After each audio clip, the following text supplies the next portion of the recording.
আপনি জানেন কি যে আমরা কখন দি উচ্চারণ করি আর কখন আমরা দা উচ্চারণ করি? আমরা হয়তো এই ব্যাপারটা অনেকেই জানি না।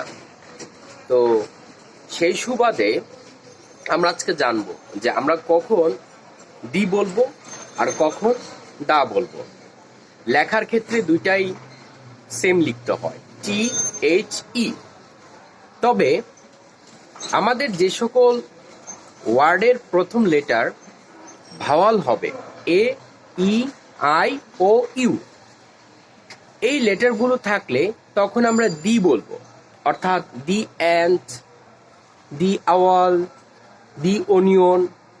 আর যে সকল ওয়ার্ডের প্রথম লেটার কনসোনেন্ট দিয়ে শুরু হবে, অর্থাৎ ভাওয়াল ব্যতীত, A, E, I, O, U বাদের যে 25টি আছে সেগুলো বাদে যে লেটারগুলো দিয়ে শুরু হবে সেই ক্ষেত্রে আমরা বলবো দা, অর্থাৎ the boy, the dog, the paddy.